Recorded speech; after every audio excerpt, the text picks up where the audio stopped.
Today's opening ceremony.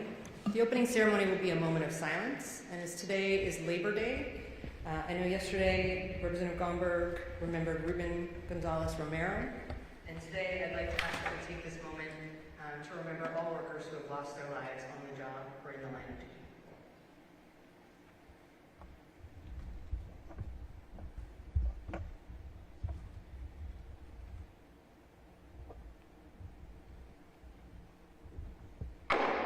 Please be seated. Courtesies. And as a reminder, colleague, you can ring in with your button if you'd like to get in the queue, or raise your green card. And so with that, I'll call on Representative Ricky Smith. Thank you, Speaker. I rise this morning to give courtesies to my spouse, Jeffrey Smith, and my daughter, Jessica Smith, who are in the gallery behind me here today. And in so doing, to say thank you. They couldn't think of any place they'd rather be than with us today. And so that got me to thinking about all of our partners and family and spouses who support us every single day to do this work, not just here, but across the state of Oregon. And so my thanks to them and to all who support us in our work. Representative, are there further courtesies? Seeing none, verification of quorum. The clerk will call the roll to determine the presence of a quorum. Anderson. Boyce. Davis. Bowman. Here. Bruce Anderson. Case. Cheche. Here. Joseph. Here. Deal. Dobson. Here. Drazen. Here. Edwards. Elmer. Evans. Aye. Fragler. Here. Gamble. Here. Gomer. Here. Graver. Here. Harvick. Hartman. Here. Elfrich. Hell. Hudson. Here. Isidore. Here. Chadley. Here. Crop. Here. Aviazi. Emerson Davey. Here. Lewis. Lively. Here. Mannix. Marsh. Finger McDonald. Here. McIntyre. Here. McClay. Here. Munoz. Nathanson. Here. Nelson. Present. Daniel Wynn. Here. Plotwin. Snowes. Here. Osborne. Owens. Here. Fan. Rushkey. Ricky Smith. Here. Reese. Here. Sanchez. Here. Sharp. Scarlatos. Smith. Sosa. Here. Tran. Present. Valderrama. Wallen. Walters. Here. Watson-Allen. Here. Brent. Younger. Stevervik. Present. Excused. Deal, Reschke, Elmer, Scarlatos, Lewis, Reese Iverson, Wallen, Bobby Lee, Harvick, Osborne, Oscar Davis, Kate, Wright, Edwards, Younger, Bogman, Elfrich, Sharp, and Grace Smith, and Boyce. Reese Iverson.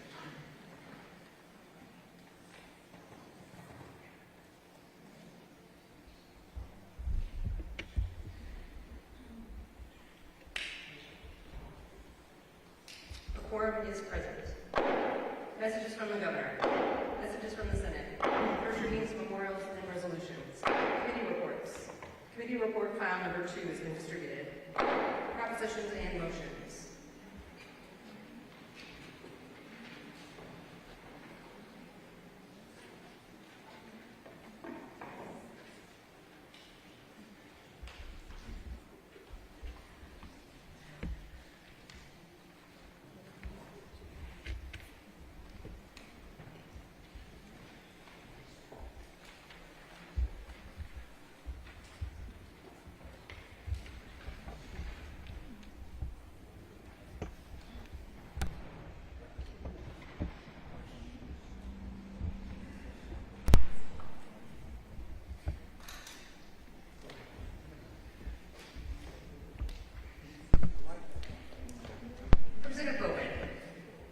Thank you, Madam Speaker. I move that in compliance with Article 4, Section 19 of the Oregon Constitution, notwithstanding any provision of the special session rules of the House of Representatives of the 83rd Legislative Assembly, the requirement that on its final passage each bill shall be read section by section be suspended for House Bill 3991 and that it be read by title only. Representative Bowman moves that in compliance with Article 4, Section 19 of the Oregon Constitution, and notwithstanding any provision of the special session rules of the House of Representatives of the 83rd Legislative Assembly, the requirement that on its final passage each bill shall be read section by section be suspended for House Bill 3991 and that it be read by title only.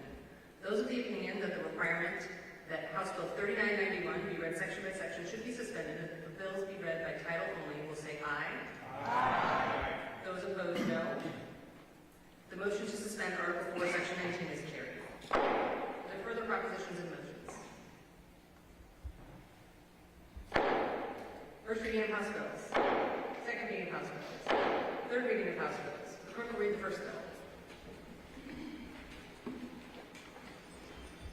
House Bill 3992, a bill for an act to be enacted by the State of Oregon, Section 1, notwithstanding any provision of law, the general fund appropriation made to emergency support by Section 1, Chapter 8628, Oregon Laws 2025, for value ending June 30, 2027, for the purposes of which the emergency support lawfully may allocate funds is decreased by $800,000. Section 2, notwithstanding any other law limiting expenditures or limitation on expenditures established in Section 312, Chapter 634, Oregon Laws 2025, for the value ending June 30, 2027, is the maximum limit for payment of expenses from fees, monies, or other revenues, including miscellaneous receipts and federal funds received as a reimbursement from the United States Department of Transportation, but excluding lottery funds and federal funds not described in Section 2, Section Chapter 634, Oregon Laws 2025, collected or received by the Department of Transportation for financing the budget is increased by $2,429,666 for the implementation of Chapter Oregon Laws 2025 special session entitled House Bill 3991, Section 3, notwithstanding any other law limiting expenditures or limitation on expenditures established by Section 211, Chapter 634, Oregon Laws 2025, for the ending June 30, 2027, as the maximum limit for payment of expenses from fees, monies, or other revenues, including miscellaneous receipts from the federal funds received as reimbursements from the United States Department of Transportation, but excluding lottery funds and federal funds as described in Section 2, Chapter 634, Oregon Laws 2025, collected or received by the Department of Transportation for the Department of Transportation Administrative Services is increased by $1,150,062 by implementation of Chapter Oregon Laws 2025, such as Section Bill 3991, Section 4, notwithstanding any other law limiting expenditures or limitation on expenditures established by Section 2A, Chapter 634, Oregon Laws 2025, that ending June 30, 2027, as the maximum limit of payment of expenses from fees, monies, or other revenues, including miscellaneous receipts and federal funds received as reimbursement from the United States Department of Transportation, but excluding lottery funds and federal funds as described in Section 2, Chapter 634, Oregon Laws 2025, collected or received by the Department of Transportation for commerce and compliance is increased by $3,746,360 implementation of Chapter Oregon Laws 2025, special session bill House Bill 3991, Section 5, the same any other law limiting expenditures or limitation of expenditures established in Section 2, Chapter 634, Oregon Laws 2025, by ending June 30, 2027, is the maximum limit for payments of expenses from fees, monies, or other revenues, including miscellaneous receipts and federal funds received as reimbursement from the United States Department of Transportation, but excluding lottery funds and federal funds as described in Section 2, Chapter 64, Oregon Laws 2025, collected or received by the Department of Transportation for federal transportation is increased by $196,600,000 for implementation of Chapter Oregon Laws 2025, special session bill House Bill 3991, Section 6, notwithstanding any other law limiting expenditures or limitation of expenditures established in Section 2, Chapter 634, Oregon Laws 2025, that by ending June 30, 2027, as the maximum limit for payment for expenses from fees, monies, or other revenues, including miscellaneous receipts and federal funds received from reimbursement from the United States Department of Transportation, by excluding lottery funds and federal funds as described in Section 2, Chapter 64, Oregon Laws 2025, collected or received by the Department of Transportation for qualitative analysis is increased by $252,725 by implementation of Chapter Oregon Laws 2025, special session enrolled House Bill 3991, Section 7, notwithstanding any other law limiting expenditures or limitation of expenditures established by Section 2 3, Chapters 634, Oregon Laws 2025, by ending June 30, 2027, as maximum limit for payment of expenses from fees, monies, or other revenues, including miscellaneous receipts and federal funds received as reimbursement from the United States Department of Transportation, by excluding lottery funds and federal funds as described in Section 2, Chapter 634, Oregon Laws 2025, collected or received by the Department of Transportation for project delivery and support is increased by $191,889 as implementation of Chapter Oregon Laws 2025, such as Section Bill House Bill 3991, Section 8, notwithstanding any other law limiting expenditures or limitation of expenditures established by Section 2 3, Chapter 610, Oregon Laws 2025, that by ending June 30, 2027, is the maximum limit of payments or expenditures from fees, monies, or other revenues, including miscellaneous receipts, by excluding lottery funds and federal funds collected or received by Secretary of State for the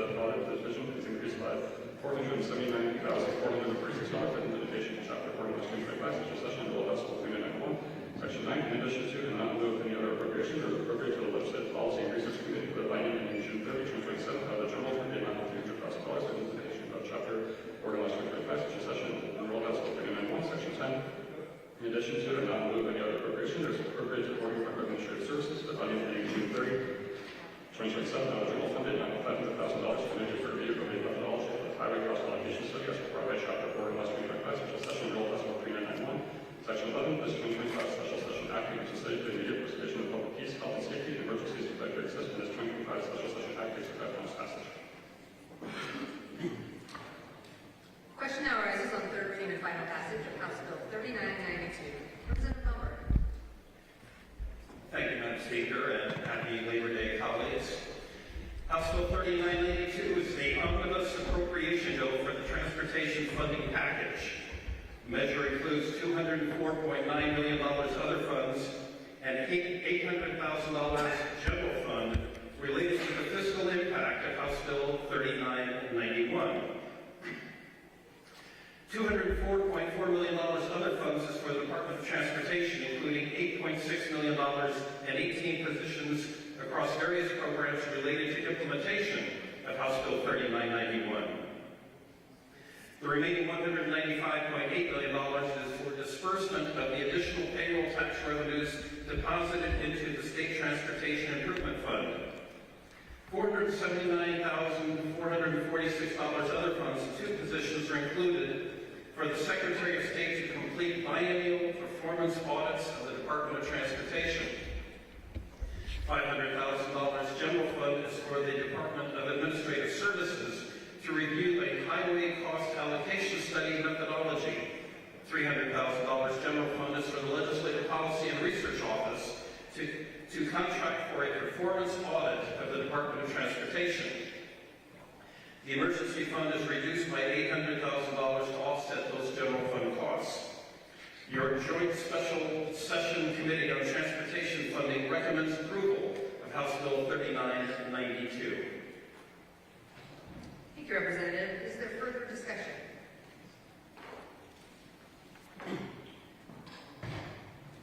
Give everyone just a moment to raise cards if needed.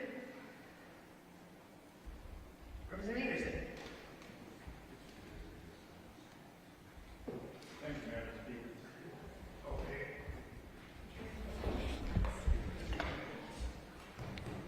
I didn't want to serve my good friend, Representative Evans. Thank you, Madam Speaker, to the bill. To the bill. I served on the Salem City Council for 8 years. I was actively involved in transportation issues during my time on the council.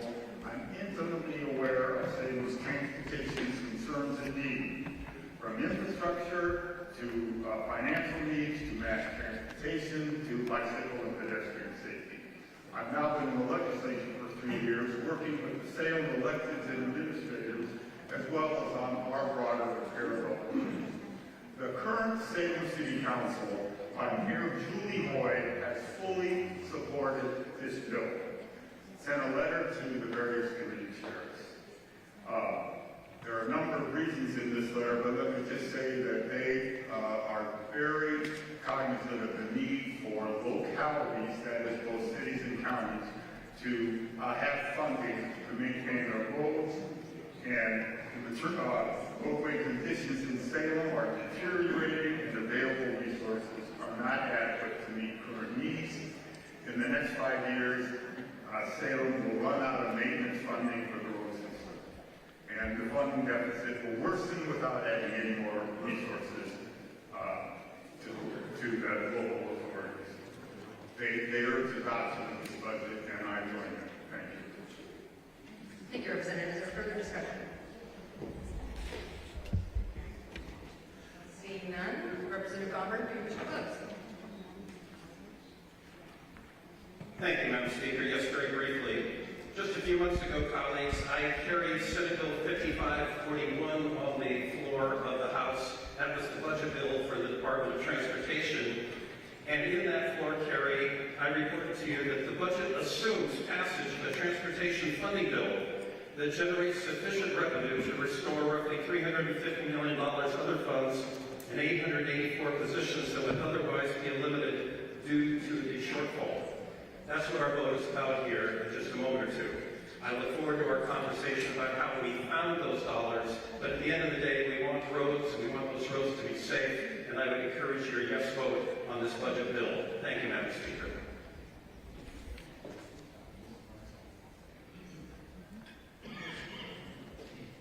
Those of the opinion that the House should pass House Bill 3992 will say aye. Those opposed, no. The clerk will call the roll. And as a reminder, colleagues, because we don't have the electronic voting system, our rules require a roll call vote.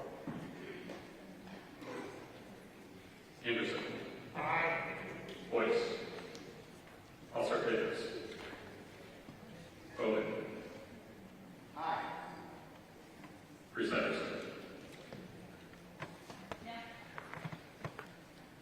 Kate. Chaitri. Aye.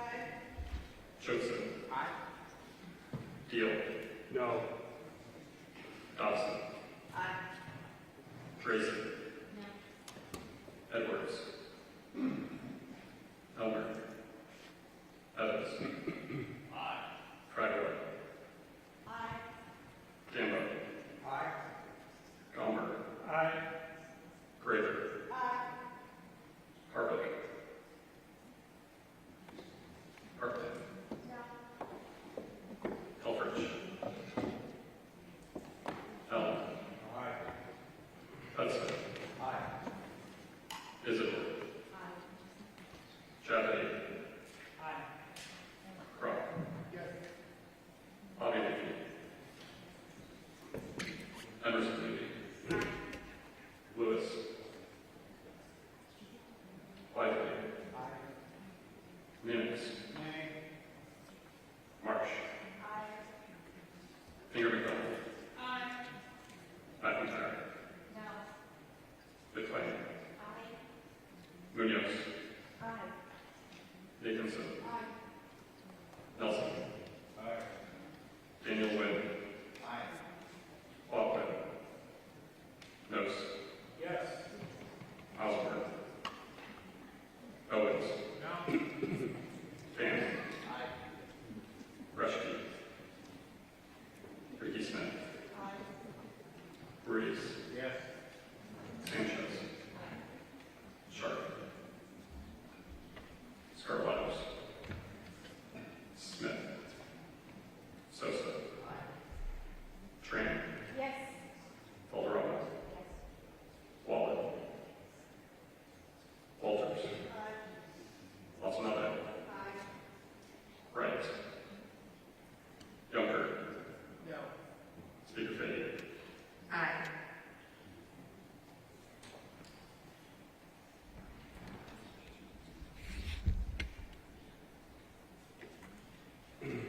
Excused: Reschke, Elmar, Scarlatos, Lewis, Wallen, Bobby Levy, Harvick, Osborne, Bossard Davis, Kate, Bright, Edwards, Ballman, Helfrich, Sharp, Greg Smith, Boyce.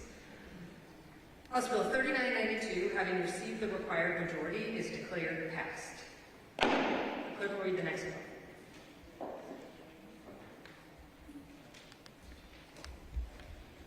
House Bill 3991, related to transportation, prescribing effective date, providing for revenue raising, requires approval by 3/5 majority. Question now arises on third reading and final passage of House Bill 3991A. Representative McLean. Thank you, Madam Speaker, and thank you, colleagues.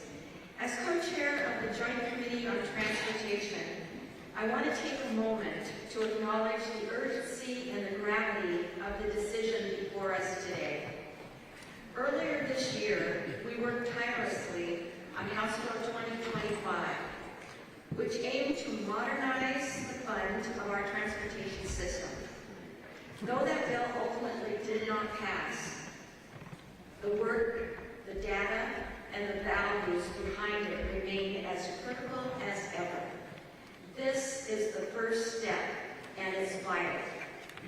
We are here today because Oregonians cannot wait without action, and we will face immediate and painful consequences.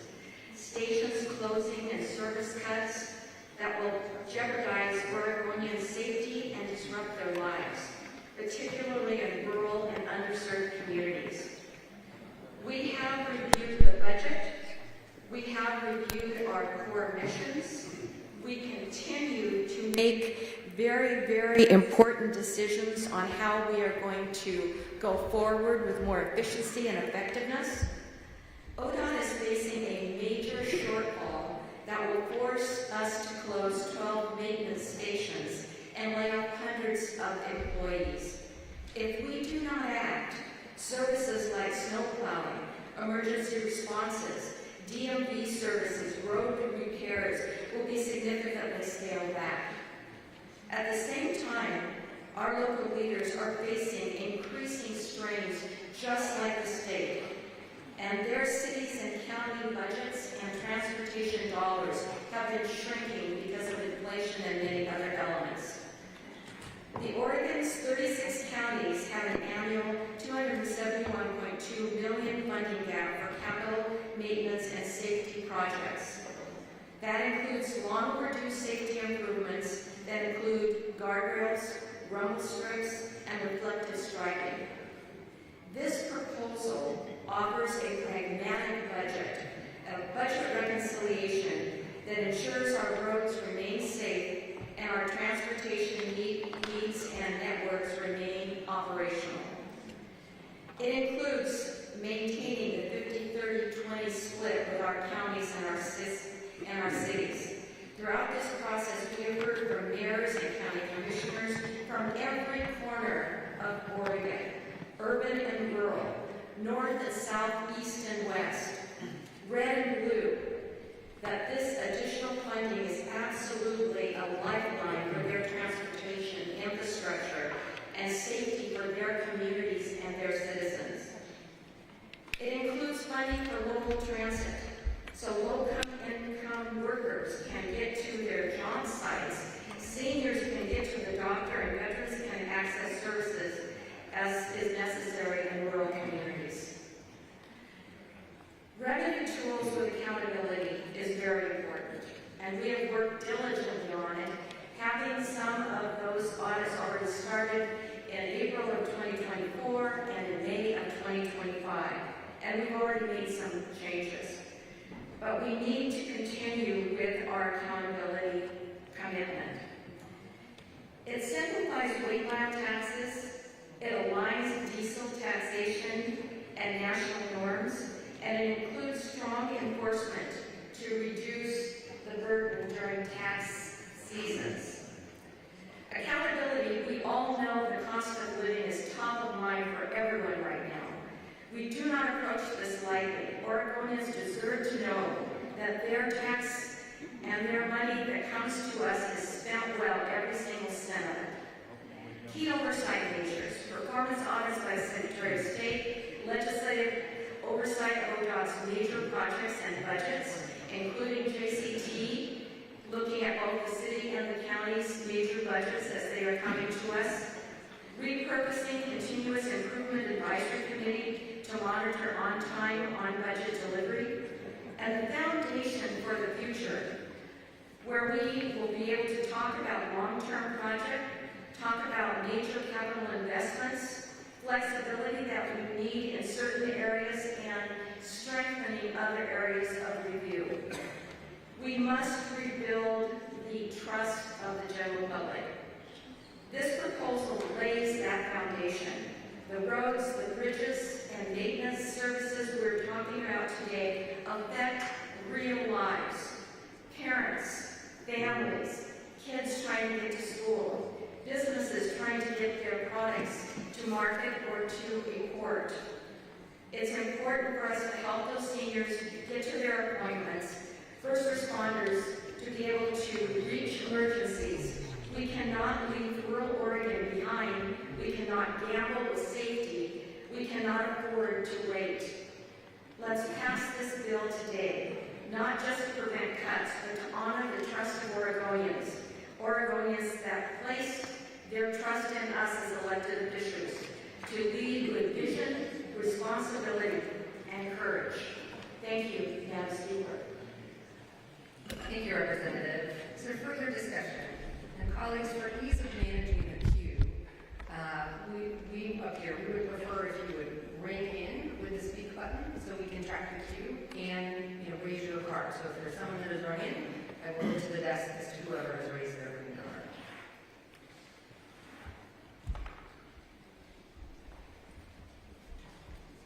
I did see Representative Javy raise his green card. So Representative Javy, I'll acknowledge.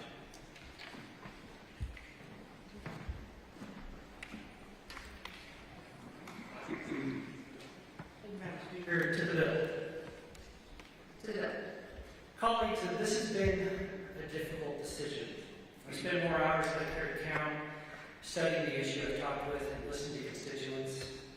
I've met with officials from across the state. I've toured ODOT facilities. I've sat down with first responders, small and large businesses, and patients. And yes, I've even read the social media comments, which tend to be energetic, if not always your people. And one thing is clear. Many Oregonians don't want to raise the gas tax. In fact, I'd wager more than 6 cents that most Oregonians don't want to raise any tax for any reason at any time. I get it. I understand why people are asking if there's another way. Is there money somewhere else? Can we shuffle the deck? Because let's be honest, things have gotten very expensive over the last 5 years.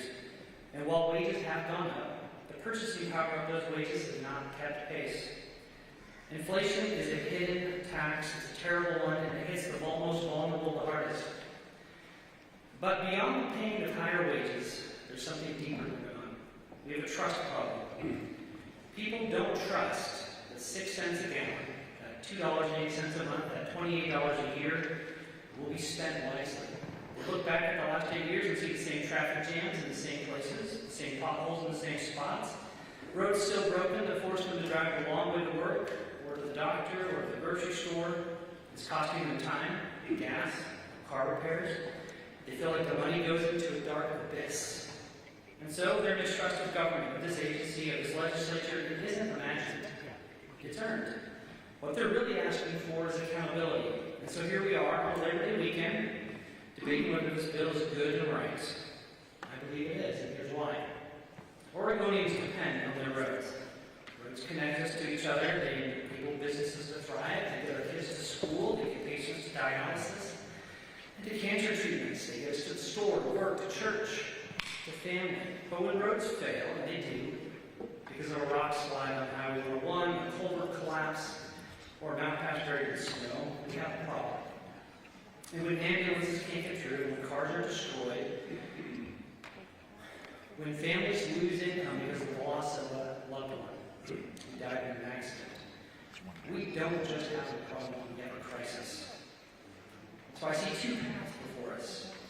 One approach that's been offered is to shuffle money around. And to be fair, some of the buckets my colleagues have identified are exactly the kinds of places we should be scrutinizing. DEI programs, climate offices, administrative overhead. Those are areas where accountability and necessity of purpose should always be on the table. I give credit to my colleagues for raising those concerns because taxpayers deserve to know that every dollar is justified. But here's the problem. Moving money out of the capital project accounts means sacrificing billions in federal matching dollars. Sweeping funds from public transit gets a lifeline for seniors, workers, and people who can't drive.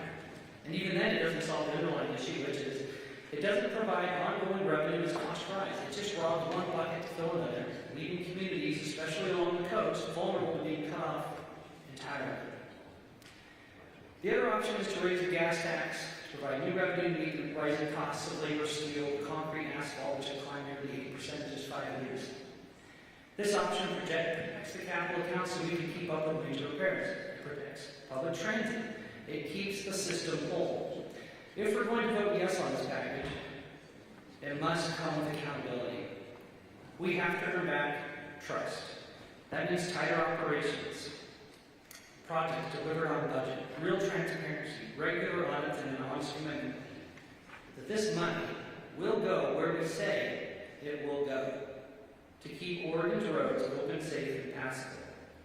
Oregonians measure trust by seeing projects completed, roads cleared, and less traffic jams. And the cost of doing nothing is far greater than the cost of doing something. If we fail at that, in my district, the Young Bay Bridge in Astoria may not open the fishing fleet. Snow in Astoria won't be cleared until the sun decides to do the job.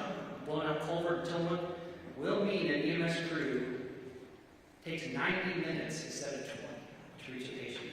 And the difference could cost a life. If a bridge fails on Highway 101, entire towns will be stranded, and when the inevitable rock slide comes, people will be stuck, unable to work, unable to reach school, unable to get the care they need. And in that moment, it won't be the $2.80 a month that they're angry about.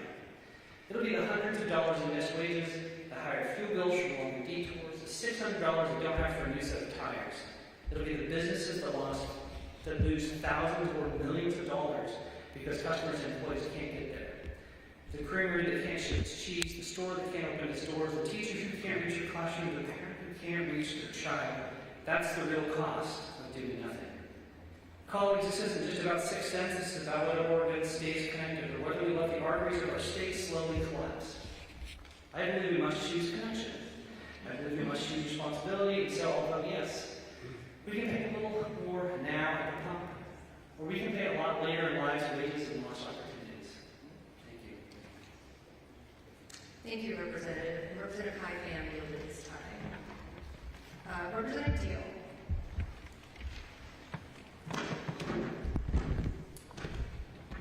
Thank you, Madam Speaker. To the bill. To the bill. This transportation package isn't just a tax bill. It's a statement of priorities. And those priorities tell us that state government, Oregon government, has lost sight of its mission and forgotten the very people that it's supposed to serve. Testimony was 94% opposed. Look at that pile right there. Look at that pile of testimony. Yet we're told in committee yesterday that the testimony was kind of balanced. If this legislature can't even acknowledge overwhelming public opposition, is it any wonder Oregonians feel unheard and underrepresented? Oregonians are clear. They cannot absorb more taxes. They do not trust ODOT to spend the money wisely. And they want a plan that funds the basics without raising taxes. But instead, they get a false choice. You got to raise taxes or see roads crumble and crews laid off, and that is not leadership. That's holding taxpayers and workers hostage. The truth is, this is not a revenue problem. It is a priorities problem. ODOT brings in nearly $6 billion in state revenues this biennium, $7 billion in all funds. Yet only about $450 million of those state funds go to basic maintenance. That's about 7.5 cents on every state dollar that's going to ODOT for the work that this bill pretends to be about. Much of the rest flows to mega projects, consultants, equity programs, and mandates that don't fix a single pothole. Now, what if the governor called us into this emergency session to raise taxes and fees for climate justice programs, DEI and restorative justice consultants, and the bloated Rose Quarter and I-5 bridge projects? We'd be laughed out of this building. So instead, maintenance was sacrificed. Crews are threatened with layoffs, taxpayers are squeezed, all to gin up enough fear to push through a tax bill that bankrolls the same Portland pet projects and special interests as before. This is where Sumner's Forgotten Man comes in. Some of you have ever read that old essay. He said, A and B decide what C must do for D.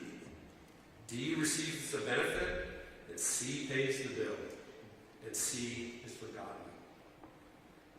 In Oregon today, A and B are the governor, the supermajority legislature, and Portland insiders. D is the constituents, the consultants, and the lobbyists who profit from climate projects and harm reduction contracts. And C is the forgotten Oregonian. The single mom in Woodburn, the rancher in Harney County, the retired couple in Grants Pass, and the log truck driver in Douglas County. They weren't in the room when this so-called compromise bill was cut. They don't have lobbyists, they don't hold press conferences, but they're the ones paying the bill. And what do they see? They see free health insurance for non-U.S. citizens while rural hospitals shut down. They see housing dollars spent subsidizing addiction while families are priced out of their homes. Education budgets ballooning while Oregon still ranks at the bottom in education basics. And then when they ask for safe roads, they're told they got to pay more. Colleagues, this is not about money, it's about priorities. If we can find billions for flower beds on a Rose Quarter cap, and climate vanity projects, and equity consultants, we could sure find $450 million more for maintenance without another tax increase. Forgotten Oregonians testified 94% in opposition to this bill. They are saying no to higher taxes and yes to accountability, and they deserve to be heard. So let's not raise taxes on the forgotten Oregonians. Let's not hold workers hostage. Let's fix our priorities first, then come back to the people with clean hands. I urge a no vote on House Bill 3991. Thank you. Thank you, Representatives. And colleagues, just a reminder that when we are speaking and would like to use a visual aid, we need to ask for permission from the body to suspend the rules. Representative Graber. Thank you, Madam Speaker. To the bill. To the bill. I rise today in support of House Bill 3991. At its heart, this bill is about safety. Safety in the winter months when roads are covered in snow and ice. Safety after a crash occurs on one of our highways. Safety that prevents a crash from happening in the first place. Safety when people need roads rapidly opened and closed as they flee flames and wind. And a topic close to me as a first responder, ensuring that ambulances, fire engines, and other emergency response vehicles can get quickly to people in time of their greatest need. As government leaders, one of the most essential responsibilities we have to our constituents is that when they dial 911, they know beyond a shadow of a doubt that help is going to get there soon. Our deferred maintenance and aging infrastructure have thrown that promise into jeopardy. We've all seen impacts. Aging bridges that can't keep the weight of emergency vehicles, rural roads so rough they slow ambulances to a crawl. I have been on those ambulances and it is beyond frustrating. Roads so derelict, these response vehicles must reroute, as we heard in another speech. 20 minutes becomes 90 minutes. No matter how dedicated and well-trained an emergency team is, when roads and bridges fail, emergency response fails with them and lives are put at risk. All of you know I've spent the last several years working on EMS policy in this building, and nowhere is more at risk right now than our rural communities. Harney County has 4 ambulances to cover 10,000 square miles.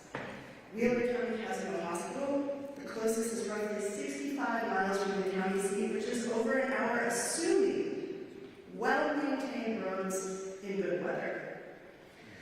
For much of the last decade of my career, I have worked out of deeply rural western Washington County, where I can tell you a difference in accessibility means a difference in minutes to responder arrival and transport to a hospital. We have a saying in emergency medicine: time is tissue.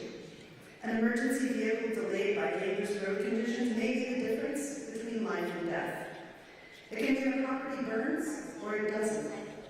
It can mean that wildfire is contained to a property, or it blows up to a conflagration.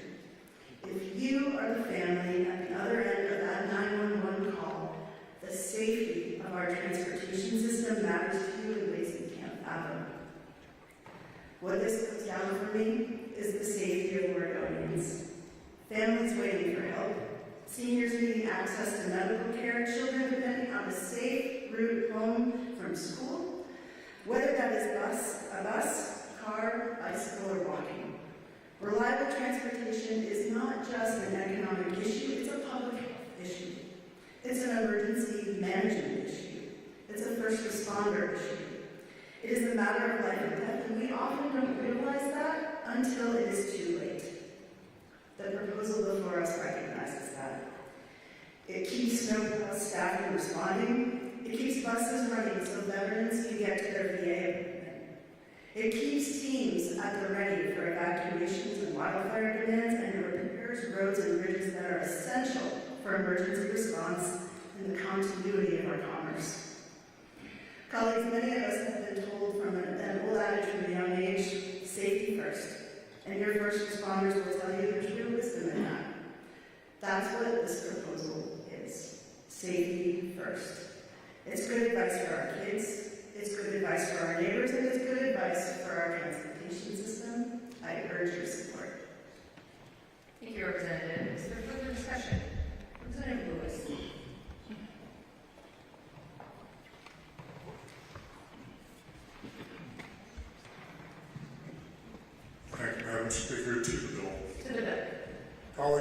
chair in 2017 when this body passed House Bill 2017, a bill that I was told would fund transportation for the foreseeable future.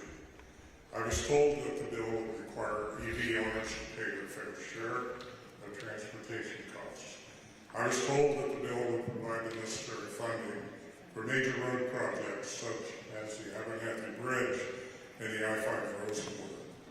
Yet these projects have not been completed nearly a decade later and at significant cost increase because of that delay.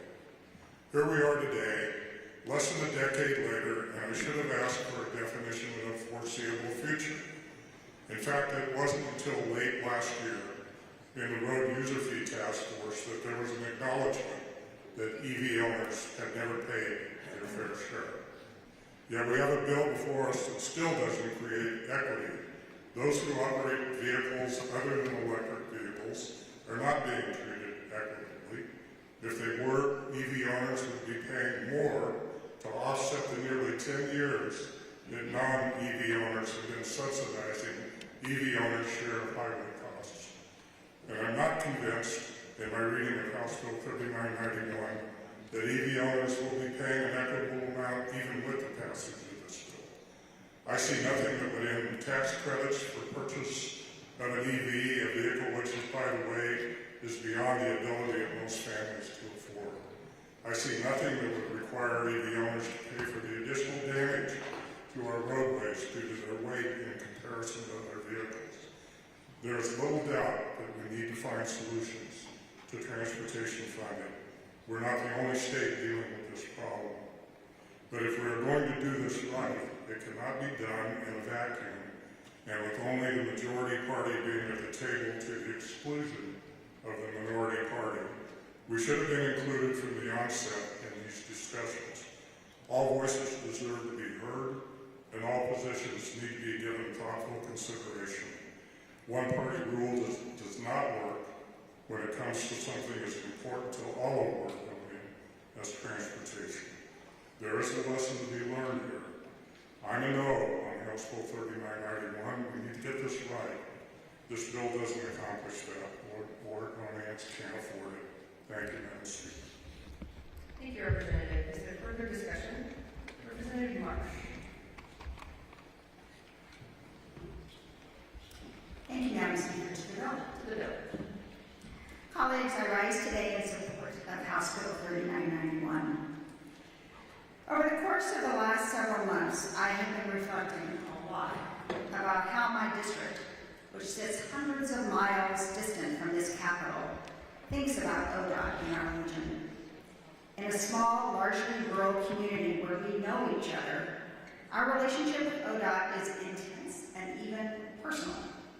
We are dependent upon those ODOT men and women and the work they do for us. What does that mean? Let me share a few examples.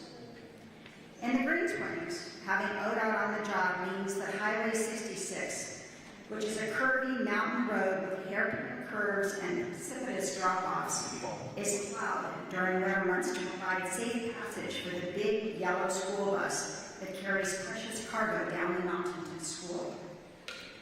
On Mount Ashland, having ODOT on the job means that the road to the resort is cleared so that skiers can get to the mountain and then have a place to park once they arrive. In the Applegate, having ODOT on the job means that Highway 238, which transects the two-county region, is cleared of detritus with seasonal storms, thunderstorms in the summer and ice storms in the winter, create havoc on the road. In rural Jackson County, having ODOT on the job means that when a semi spins out and blocks Highway 140, a major connector to Klamath Falls and the longest state highway, workers will clean up the mess and make sure other traffic is able to move past safely and efficiently and as soon as possible. And when we are trying to figure out if we can get from Ashland to Salem, having ODOT workers on the job means that we, really this is about me now, can look at Trip Check and get real-time information about accidents or road conditions to assess the safety of my journey. But as residents in a wildfire-prone area of the state, my community also knows too well that ODOT isn't just a transportation agency. It's an essential part of Oregon's wildfire response and mitigation system. Our ODOT crews clear roadside brush, remove diseased and dying trees to minimize fuel load, keep evacuation routes open, and manage safety issues when a power line comes down. ODOT workers build temporary fire breaks and repair damaged roads so that firefighters and water trucks can get to where they need to go. Without that work, emergency response slows. Those consequences may be measured in acres burned and homes lost. This year alone, Oregon has seen more than 200,000 acres burned in hundreds of fires. Dozens of ODOT staff have been dispatched to help on those fires, including the Rowena fire in the gorge, which forced the closure of I-84. Colleagues, again, this feels personal. In 2020, almost 5 years ago to the day, the Alameda fire destroyed more than 2,300 homes in my district. Families in Ashland, Talent, and Phoenix had only minutes to evacuate. Safe and open transportation routes are not nice-to-haves. They are the difference between survival and tragedy. After the fires, ODOT managed debris and hazard tree cleanup, a massive undertaking that required data management, procurement expertise, on-the-ground operations, and clear communication with affected residents and communities. Since that fire, we worked with ODOT to expand freeway access available during an evacuation, an improvement that will be critical during the next emergency. Colleagues, we are facing longer fire seasons and bigger, erratic weather events with the potential for hugely destructive outcomes. In my community, right now, today, I need our ODOT team clearing culverts, painting fog lines, and preparing us for the months ahead. It is not hyperbole to state that having ODOT on the job will be a matter of life and death when the snow falls. House Bill 3991 will keep ODOT on the job. I hope you will join me in my vote. Thank you, Representative. Is there further discussion? Representative Edwards.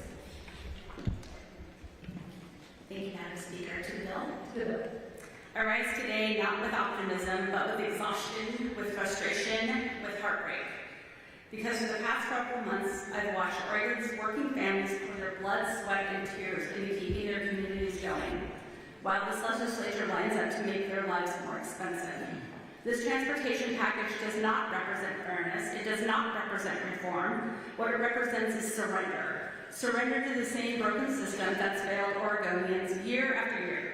Let's be clear. ODOT is not working. The agency's credibility is gone. Budgets explode. Promises fall flat. And rural communities are asked to wait for the services they're still paying for. You don't fix that by handing them a blank check. You fix that by rebuilding trust. And this bill does none of that. What it does do is pile on a 6% gallon gas tax, jack up registration and license fees, and doubles the payroll tax. All of this in the middle of an affordability crisis. But here's the part that makes my blood boil. While regular Oregonians are being told to pay their fair share, this bill gives a free pass to some of the heaviest vehicles on our roads. Amazon, FedEx, UPS. The bill carves out EV delivery trucks from the road usage charge. These are 9,000 to 14,000 pound commercial vehicles that tear up our infrastructure every single day, and they're being exempted. Meanwhile, families in Rainier and working moms in Vernonia are asked to cough up more at the pump and Indian feed. How is this fair? How is this equality? You're taxing the waitress in St. Helens who drives 30 miles each way to work, but you're letting Amazon roll past the gas pump and a tax collector. If you wanted a fixed transportation, you would have cleaned up ODOT. You would have demanded results, and you would have protected working Oregonians, not corporate delivery fleets. This isn't a plan, it's a punishment.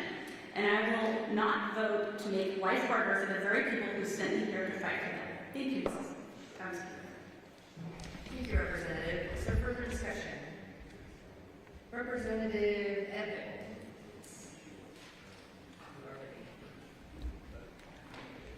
Thank you, Madam Speaker. To the bill. Colleagues, as I was thinking about this weekend, I was reminded of the old adage that politics is show business for ugly people. I don't know if it's that we're all ugly in mind,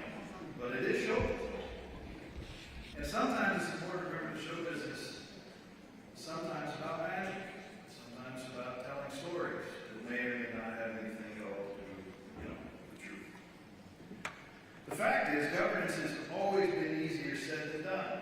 It's always easier to toss around a few areas that are popular and say, if you just got those, then everything would be perfect. Unfortunately, governance is anything but simple. In fact, many solutions actually lack something called solvency, meaning that it actually solves the problem as defined at a net advantage for society. It's kind of like a family dinner. And we've had a family dinner for the last several years in terms of an economy that has been generally, sometimes sluggish, but generally upward. And now the cost of the contagion, the cost of supply chains, the cost of all kinds of things, including some recent tariff changes, have made things more expensive. And everybody's looking around the table to see who's the one that actually will pay the bills. Sometimes governance means picking up the bill when nobody else really wants to do it. It means doing the job that no one else really wants to do. I am no lover of ODA. I have been in this building 10 years, and anybody who knows me knows I have been no lover of ODA. But I also recognize that nothing is free. And ironically, this issue about transportation, I agree with many of the things that need to happen over time. But some of those things can't be done fast. If they are done fast, they can be far more expensive and probably not even good. It's been stated that all the testimony, or at least 94% of the testimony, was opposed to the bill. Well, okay. I read a lot of those, and many of them seemed like they were the same message, just kind of stamped out via an email program. But nonetheless, they represented the view of the citizen. But I also remember the conversations of the counties, the cities, the truckers, the workers, and the people dependent upon these services far more than my district. My district doesn't generally need a snowplow. But those who represent others, the mayors, the city councilors, the county commissioners, the truckers association, the workers association, they represented people too. So I actually do think that it's relatively balanced. Because people are scared, and people are frustrated and angry at the cost of living, and those are righteous concerns, or things we need to be paying attention to. But I'm for this bill, not because of a love of ODA, but because of a recognition that in governance, you have a responsibility to deal with the bill that is in front of you. Right now, ODA has a sucking chest wound, and we can all sit around and watch the patient die, debating life choices and whether or not they should have done this or that or whatever. But the fact of the matter is, weather's coming, and our counties and our cities and our state need folks out there on the roads to make sure we can get from here to there without dying for no reason. It's pretty simple. So when you have a sucking chest wound, the first thing you want to do is stop the bleeding. Then you go and try to stabilize the patient. And then, maybe, once they're stable, you start talking about how you actually can change their life and make them and help them make better life decisions. This is nobody's ideal bill. Anybody who tells you that it is lying to you. But it's also not the worst bill in history. And in fact, we have actually listened to the input of people. We've made changes even as of this weekend. Some people who say we didn't listen, it didn't change. Well, we did. That's why we're Monday. Right. I'm a yes, not because I love the bill, but because I recognize it's something that must be done. I'm a yes because I want friends and family in rural urban areas in all of Oregon to be able to travel this winter. I'm a yes because when presented with a problem like this, leadership demands standing up and actually fixing the problem. Now, let me put a marker down as I want to do. This is not an open check. This is not a blank check. I want ODOT to listen very carefully. This is an attempt to put a bandage on a wound. It is an attempt to ensure that services are provided. It is an attempt to stabilize the workforce so that at least for the next 2 years we have the ability to negotiate and look at better systems and structures. And it is a clear marker that this can't ever happen again, and that leadership needs to fix it or get the hell out of the way. This bill gives the governor abilities to manage the agency the way they should. And I believe ultimately we are all, everybody who votes for it, everybody who votes against it, we are all bound to ensure that the outcome is what Oregonians deserve, a transportation system at the end game that is better than what we went into it. We do need to make changes, but this bill right now is necessary for the moment. The counties, the cities, the locals, everybody needs this support. Because the choices and the alternative are worse. I urge my vote. Thank you, Representative. And Representative Anderson yields at this time. Further discussion. Representative Gilbert. Thank you, Madam Speaker. To the bill. Good. Yesterday, my good colleagues from Northeast Portland mentioned the fear that a yes vote today will result in lost seats for her majority in the next election. This is a very real fear that the majority of this chamber should have. When voters sit down with their ballots next year, this totally unnecessary rate on the wallets will definitely be on their minds. Let me explain. Yesterday, my good colleague from Northeast also mentioned indexing transportation spending to inflation. So let me talk for a few minutes about Oregon budget would be if we were indexing to inflation. Over the last months, voters are finally starting to become aware of the facts that Oregon state budget for the 25 to 27 biennium is almost $140 billion. Let that sink in, $140 billion. That works out to about $79,000 per Oregon family for 2 years period. These are costs that Oregonians pay through their state income tax, their fees, the higher cost of products, services they buy from companies that have to pay corporate activity tax, etc., etc. So let me ask you, when Oregon families are getting from the state of Oregon for $79,000. 10 years ago, in 2015 to 2017, the biennium Oregon state budget was $68 billion. Now our state budget is $138 billion. It's doubled. Yet over the same 10-year period, Oregon population has only increased by less than 8%. Yet a 100% increase in our budget. It's madness. Our good friends in Colorado State House are required to index state budget increases to inflation and population increases. If Oregon had the same rule based on the basis of inflation and population increase over the 10 years, our budget for the biennium should be around $107 billion rather than $138 billion. So instead of playing this false choice between plowing, snowing, mountain passes, and protecting Oregonians' wallets, let me talk for a minute about what the chamber has prioritized instead of plowing, snowing, mountain passes, filling potholes, and allowing Oregonians to safely get around our state, preserving ODOT's skilled workforce, and responding to natural disasters. But while $32 billion of state spending increases inflation and population adjusted increase over the last 10 years in our state budget, remember, we only need a few $100 million to balance ODOT's budget. Remember yesterday, the special session Transportation Committee had Republican amendments to legislate on the table that would have preserved ODOT's operation and maintenance. Instead, this chamber voted to spend over $700 million on the governor's Texas homeless industrial complex. Instead, this chamber voted to spend hundreds of millions of dollars on services for illegals, the CD Justice climate scam, and the handouts to union activists, and the rest. It's $2 billion of insanity. So yes, voters sit down with their ballots next year. They're totally unnecessary to make their wallets. That definitely will be on their mind. Colleagues, I urge you to vote no. Thank you, Representative. Is there further discussion? Representative Nelson.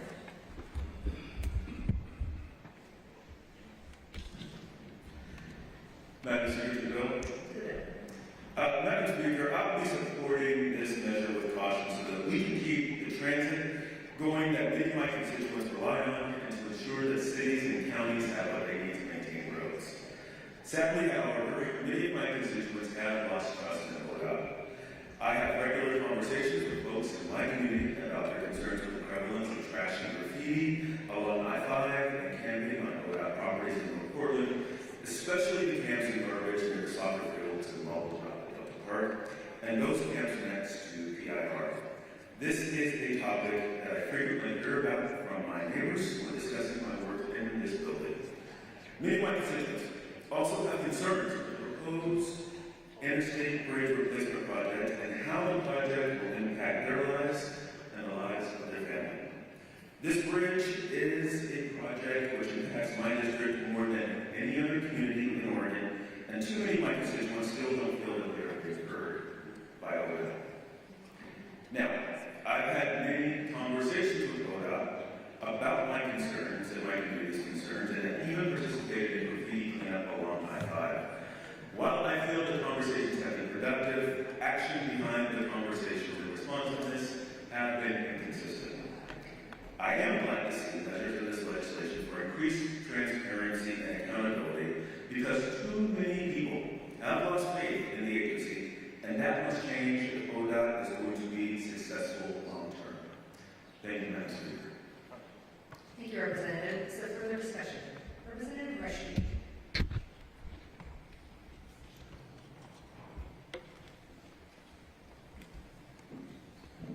Thank you, Madam Speaker. To the bill. To the bill. I have one question this morning. Is now the time? Is now the time to raise taxes on Oregonians? Is now the time to raise taxes on Oregon businesses? My concern, Madam Speaker, is we're going to attempt to solve one problem, but then create one that is far, far worse. We are here today discussing one bill and one budget. But the fact is, everything we do is connected. A dollar spent here cannot be spent elsewhere. A dollar taken out of the pocket of Oregonians, those who create the wealth that make government work, that dollar can no longer be used that way until it returns to the private sector. 2025 has not been good to Oregon, or maybe better stated, Oregon public policy has not been good to Oregonians. This year we're seeing the fruit of seeds planted during the past decade. 2 Oregon-grown businesses, one that I work for, Tektronix and Dutch Bros, have announced they're moving their headquarters out of state. Just a few days ago, we had the revenue forecast where they said that we've had nearly 25,000 people laid off this year. We're missing the onshoring of not billions, but hundreds, if not trillions of dollars. They're flying right over our state. Unemployment is at 5% the first time since 2021, and our population is stalled with no hope for change, a key driver in Oregon's economy for the past 40 years. So is now the time. Time to make Oregonians pay more. Is now the time to make it harder for Oregon businesses to stay profitable. Is now the time to make it harder for businesses to choose to come or stay in Oregon instead of picking some other state. Is now the time to make everything in Oregon more expensive. Is now the time? I say no. Now is definitely not the time. I urge a no vote. Thank you, Madam Speaker. Thank you, Representative. Is there further discussion? Have either Representative Simone or Rep. Owens? Representative Owens.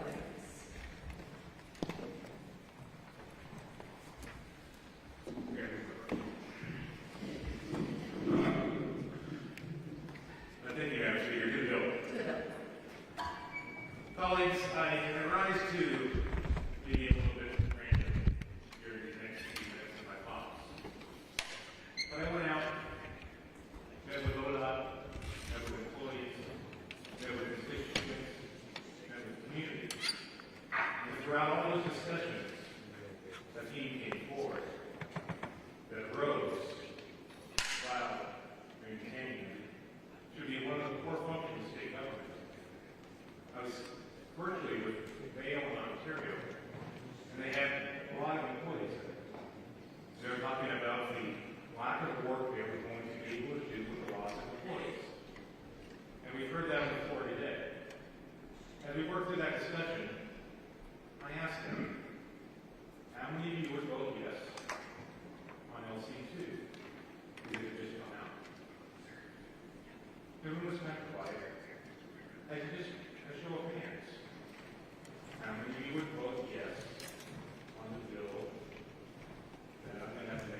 somebody spoke up and said, Mark, we don't know what's in the bill. We don't know. And these were the men and women whose jobs were on the line. And they started nominating digital community members. The same thing came up. We heard a lot about hyperbole. We heard a lot about the 6-cent gas tax. We didn't hear about the payroll tax. We didn't hear about the registration fees. And as those of us in this room understand and know, the 6-cent gas tax is the lowest revenue generator in this bill. But what I did hear about is when I look at the last revenue forecast, and we went into May and we had a net gain of 24,700 jobs. The one that just came out has a net loss of 24,600 jobs projected. So we're projecting a difference of close to 50,000 jobs in Oregon. If we look at some of the numbers, the budget that we passed was $138 billion. And the shortfall that ODOT needed was less than $400 million. So colleagues, we're discussing today on the floor something that is less than 3/10 of the total budget in Oregon. And look what it's done to us. Look what it's done to our communities. I'm fearful for this institution. I'm fearful for the rhetoric that our communities can continue to have. What are we going to do? We saved $500 million in the last budget. Now we're under $377. We're going to continue to face with these discussions even more impactful to our communities than this one. So I ask everyone, what are we going to do in the next 5 years? I was open to discussions 6-8 weeks ago. I said that to multiple people. When the discussion came to me, it was after the decisions were made. There was no real point of impact for me, my community, or those ODOT workers in my communities. But we were positioned with, we weren't going to fly the roads. We weren't going to allow you to get to school. All for 3/10 of 1%, but it's a lower budget. We're going to figure out how to get it all. What we're doing is not working. What we're doing to ourselves, to our communities, to our Oregonians, is not working. And we're going to fail unless we figure out a different avenue in order to get through some of these hard discussions that we have done in the next couple of years. Thank you, Manager. Thank you, Representative. Is there further discussion? Representative Gomberg.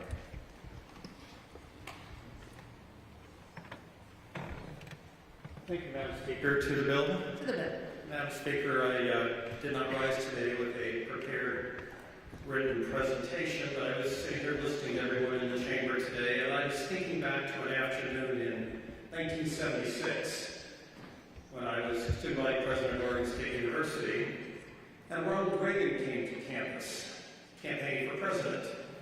And as campus president, student president, I was invited to meet with a small number of people and talk with the governor. I shook Ronald Reagan's hand and later was asked to introduce him to a filled Gill Coliseum of people that had come to hear him. And I thought about that afternoon during our conversation today for two reasons. The first of which was that soon after he became president, Ronald Reagan increased our national gasoline tax by 5 cents. Boy, back in the 70s, 5 cents was a lot more than it is today. But the first point, of course, being that Republicans can, in fact, support gasoline taxes.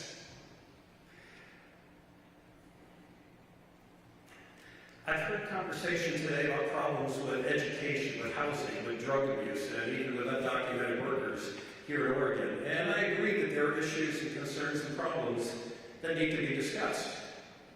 But that's a conversation for another day. Because today we're talking about roads. And when Ronald Reagan increased our gasoline tax nationally, he understood that people that use the roads should pay for those roads. I understand that. I think Oregon understands that. We're the first first state to actually adopt a gasoline tax. People that use our roads should help pay for our roads. So, Madam Speaker, on Friday we had a little bit of downtime, and I spent that in my office answering the telephone, which was ringing quite a bit with people who said, we don't want more taxes. And I had conversations with them. I asked them, you don't want more taxes. Do you think that electric vehicles who don't pay gasoline taxes should help pay for our roads? And invariably people said, oh, of course they should. Okay, so there's one tax that you would support here. They said, well, we're looking at doubling the tax for mass transit.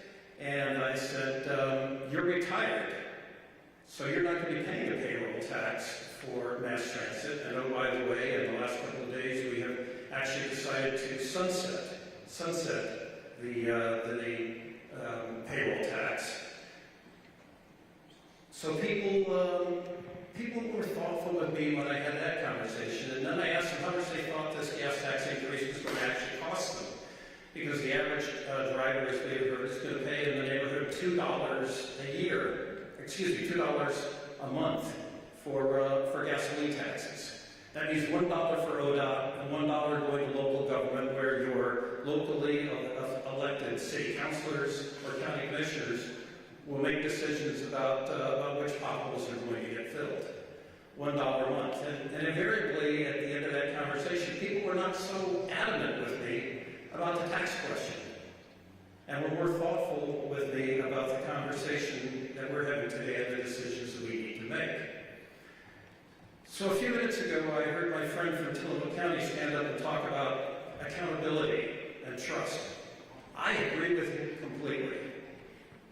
And Madam Speaker, it wasn't that long ago that you asked me to step into a room with some of our Republican colleagues and some of our Senate colleagues and look at reductions in the ODOT budget. Belt tightening. We made reductions of $50 million at 100 positions before we even approved the biannual budget for the coming year. $50 million in reductions. But also, just a couple of minutes ago, I stood up and talked about other accountability measures that are built into the decisions that we're making here today. $500,000 for biannual performance audits of the Department of Transportation by the Secretary of State. A DAS review of highway cost allocation studies and performance audits of the Department of Transportation conducted by our own Legislative Policy and Research Office. And oh, by the way, this bill today is going to allow the governor to decide who manages and runs the Department of Transportation rather than the Transportation Commission. Now, if anyone in this room has other ideas about increased and more effective accountability, I'm all in. Come share them with me, and let's talk about more accountability. But let's not say that there isn't any accountability in the conversation we're having today, because there is.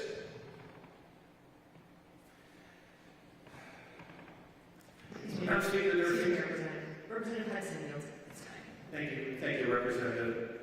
Madam Speaker, there's things that I don't like very much about this bill. I'm not a big fan of payroll taxes. I don't like the fact that rural drivers have to drive further to get to work, to get to school, to go shopping, or to get their health care. I think that's problematic. I don't like the fact that the Highway Trust Fund is distributed based on county population. Because this weekend, in my own home county of Lincoln County, there are more of your constituents driving on my roads than there are my constituents driving on my roads. And so I think there's some fundamental fairness issues there about dispersing these precious highway trust funds solely based on population. But there's something going on out there that I like much, much less. And that is the sad fact that in the last 4 years, on Highway 20, there have been more than 20 fatalities. 20 people have died on Highway 20. Some of them my constituents, some of your constituents. Madam Speaker, none of us like to increase taxes. I certainly don't like increased taxes. I don't like lousy, unsafe roads either. We've had a long, serious conversation about how we make some improvements. The proposal that we have before us today isn't perfect, but I think it's an important step in a productive direction, and I'm going to be supporting it today. Thank you, Madam Speaker. you, Representative. Further discussion? Representative McIntyre.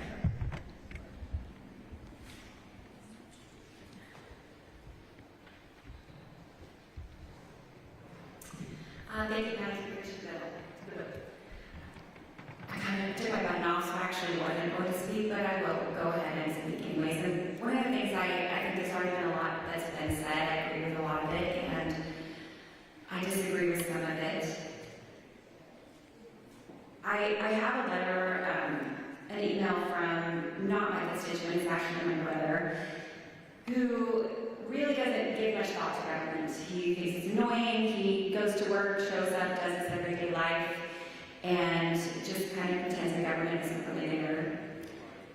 But when this was coming up, he actually did take the time to write something, and I'll read it really quickly. Please oppose the proposed road tax, payroll tax, and higher tenant fees. My wife and I are both government employees. I'm with the fire department and she's a teacher at a charter school. We're both on set incomes and these new taxes and fees will negatively affect us. We live within our means and quite often have to make cuts to our spending to keep out of debt. With the added property taxes and inflation over the last few years, we are struggling to keep our finances in the black.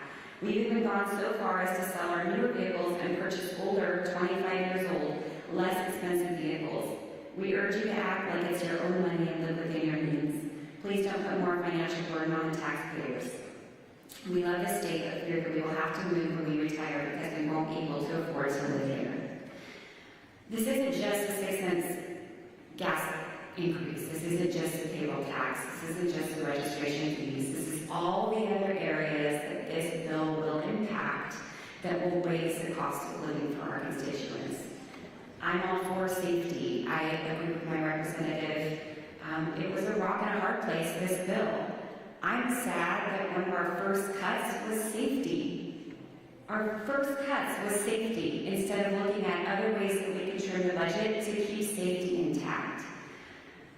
This is going to have a big impact. We all know that the cost of living in this state is very high.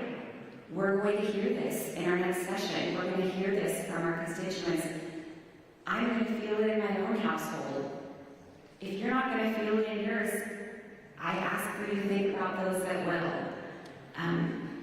I will be a no today, and I am hopeful, as has been said today, that we're going to come back with a better solution. Maybe a solution that pulls back some of this and we consider the cost of living in Oregon. Thank you. Thank you, Representative. Is there further discussion? Representative Harper. Thank you, Madam Speaker, to the bill. To the bill. Colleagues, I ran for this job to bring my lived experience into this work, and when this topic came up, I quickly remembered the days when just a $20 unexpected cost would negatively impact us for weeks down the road. No pun intended on that one. I remember the days where the choice of the risk to not pay your car registration and just hopefully you don't get caught was less of a risk than not being able to pay for food for that week. So as I reflected on how we ended the long session and then continued the reflection as the days led to this special session, I remained very conflicted. And I've spoken to so many in my district that have those similar stories. And as many of you know, House District 40, Blackstone, and Oregon City, Clovis County has been at the center of transportation conversations for many years now. And trust me when I tell you, I would much rather have conversations about education, about healthcare, about just about anything else other than transportation, because that does not bring me joy in this work. But since we have Highway 99, 213, the south end of 82nd, a portion of 224, I-205, and the infamous Abernathy Bridge, it is always a top concern, so I listen and I listen and I listen. And unfortunately, overwhelmingly, whether someone was a neighbor, a business owner, a teacher, an elected official, the top line message was that they are fed up with the consistent issues that ODOT has put upon them over the years. They are fed up with the first answer to our problems is always increasing costs for working families. They are fed up with poor project management, and they are frustrated with the lack of oversight and accountability. And so I approached this special session with all of that in mind, and a specific story that sticks with me now is that of a teacher who just lost her job amongst almost 20 teachers in my district due to budget cuts, and that she is concerned with increased costs for her and her family. And some of the other stories and frustrations from my constituents center around trust and accountability, as we're hearing from a lot of folks in this room, and pointing into the 2023 internal audit, where ODOT could even account for $123 million allocated from the last transportation package, and an independent review flagged major problems with project scoping and budgeting. That's really hard for me to come back. And this bill's temporary audit through 2027 is simply not enough for me. Oregonians deserve permanent oversight, clear cost controls, and public-facing checkpoints that show projects are staying on track. Now, I want to be clear that there are many parts of this bill that I support. As a previous city councilor, the bill maintains our 50-30-20 split between states, counties, and cities, ensuring local governments get their fair share. After all the work my community and I did, I can appreciate that totaling is off the table. I'm glad to see that EVs are going to pay their fair share, and I'm very glad that we are doing right by heavy users and creating a more equitable pay structure. But the rest of this package for me and my constituents is just not strong enough. And Rep. Gomberg, I would be happy to come and find you and share my thoughts. So as I land here today, as conflicted as I am, because I do hear my colleagues' concerns and I respect them on behalf of their constituents, but today I have to be here on behalf of my constituents in House District 40. And I believe that those families in my district deserve my voice in this moment. And today I will be voting no on this package, but even though I'm voting no, it is my hope and Councilor, the bill maintains our 50-30-20 split between states, counties, and cities, ensuring local governments get their fair share. After all the work my community and I did, I can appreciate that tolling is off the table. I'm glad to see that EVs are going to pay their fair share, and I'm very glad that we are doing right by heavy users and creating a more equitable pay structure. But the rest of this package for me and my constituents is just not strong enough. And Rep. Gomberg, I would be happy to come and find you and share my thoughts. So as I land here today, as conflicted as I am, because I do hear my colleagues' concerns and I respect them on behalf of their constituents, but today I have to be here on behalf of my constituents of House District 40. And I believe that those families in my district deserve my voice in this moment. And today I will be voting no on this package, but even though I am voting no, it is my hope and expectation that meaningful, robust, and transparent conversations continue to happen in order to earn back not only House District 40's constituents' trust, but that of all Oregonians. Thank you. Thank you, Representative. Is there further discussion? Representative Fragola. To the bill. To the bill. Colleagues, I rise today in support of House Bill 3991. We all know Oregon has long-term transportation needs that must be addressed. Our roads and bridges are outdated. We need to invest in the future of transportation through electrification infrastructure and modernizing our transit system. We also need to strengthen programs like Safe Routes to School so every child can get to class safely. These are real needs. They're not going away, and we need to address them. But before we can responsibly tackle that vision for the future, we have to make sure the basics are covered. That means keeping snowplows on the road and ensuring communities can respond to ice storms. It means repairing the crumbling highways and bridges people rely on every day. It means making sure the buses so many Oregonians rely upon keep running, both on our city streets as well as in the rural lifeline that connects many of them to important services. If we do not act, I believe we will see more tragedies due to a lack of critical services from ODOT and a lack of resources at the local level. In my community, both Lane County and the City of Eugene struggle to follow through on identified needs, even on roads and streets that are notoriously dangerous. If we do nothing today, ODOT's maintenance station in Veneta, just outside of Eugene, will close, reducing the upkeep of our county's primary access road between coastal communities and its largest metro area, also a road where there are many fatalities. We need to ensure the basic underpinnings of our transportation system are funded, and making sure the basics are covered goes hand in hand with agency accountability. Oregonians need and deserve to know that their hard-earned tax dollars are being managed responsibly. This is exactly what the proposal before you delivers. It creates new layers of accountability and transparency. It gives this body greater visibility into ODOT's spending and operations. These types of accountability measures, such as independent audits, Stronger oversight and new safeguards are an important foundation for rebuilding public trust. These measures are not window dressing. They're the necessary guardrails that will keep the agency on track and reassure the public that we are serious stewards of their money. Colleagues, today's proposal is about stabilizing our system and about restoring confidence. Once that foundation is in place, we can return to the bigger work of bringing Oregon's transportation century into the 21st century and beyond. I know we'll need to get creative, but I think we can take much needed steps to reinvest in electrification and multimodal options for every community. We have a lot of work to do on behalf of our great state, both today and in the future. Let's get started. I urge a yes vote on House Bill 3991. Thank you, Representative. Is there further discussion? Representative Gamba. Thank you, Madam Speaker. To the bill? To the bill. Colleagues, thank you for your service and for working this holiday weekend to address Oregon's urgent transportation funding needs. As you consider your vote on the current transportation deal, I urge you to reflect not only on what's politically possible today, but on what Oregon needs tomorrow: a resilient, equitable transportation system that connects all Oregonians to opportunity, health, and prosperity. While I represent all street users in my district, I want to speak today on behalf of the 30% of Oregonians who don't drive and rely on walking, biking, rolling, and transit to get where they need to go. These are working parents, elders, youth, people with disabilities, and essential workers. They are the 30% of Oregonians who aren't represented by powerful lobbyists or special interests. These are the lowest income, most vulnerable people in my district for whom a complete and connected multimodal transportation system isn't a convenience or a luxury, it's a lifeline.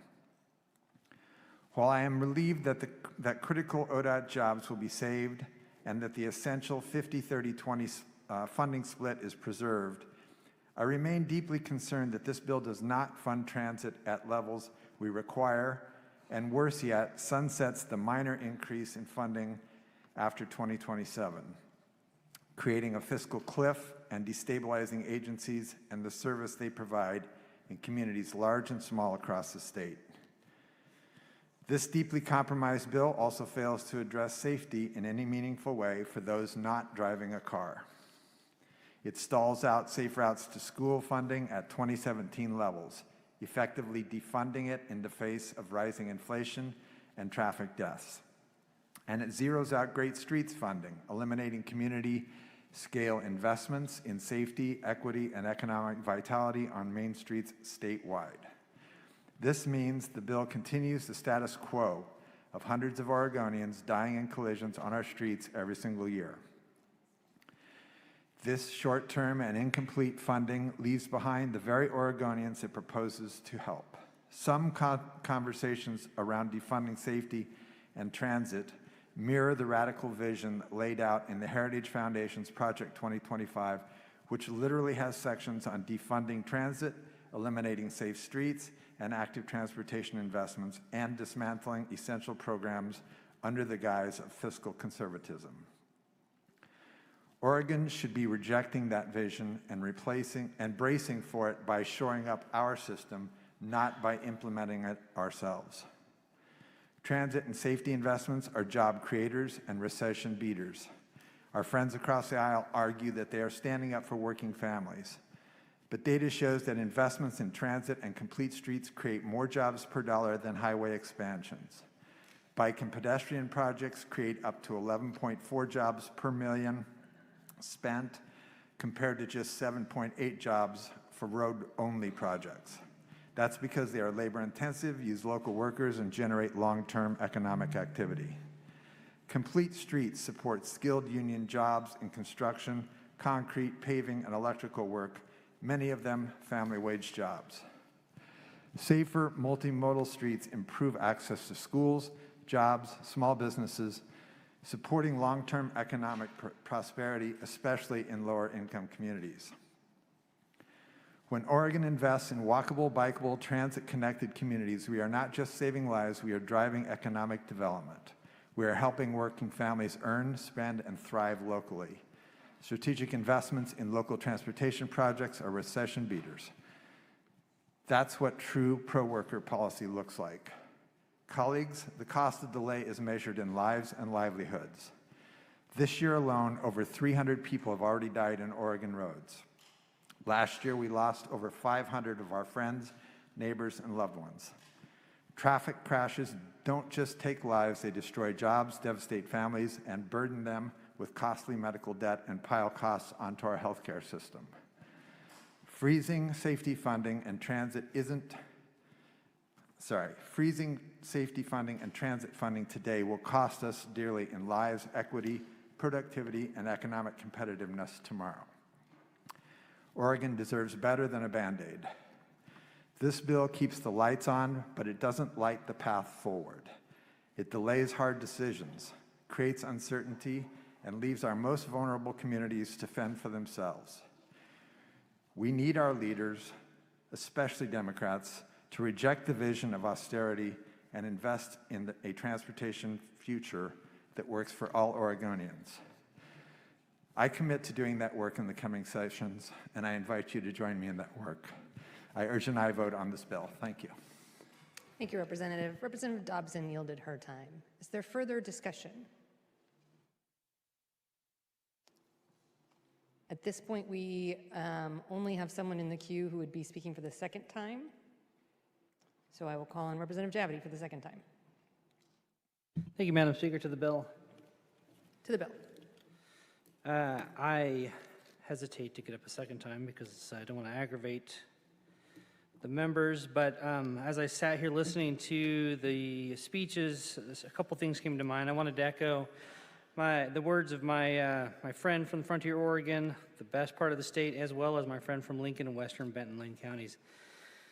They made some good points.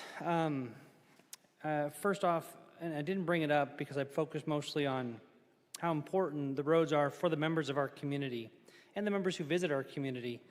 Most of them, like the representative from Lincoln and Western Benton and Lane County said, most of them right now aren't even from our communities, but they're using our roads, they're dependent on those bridges, they're visiting our beaches.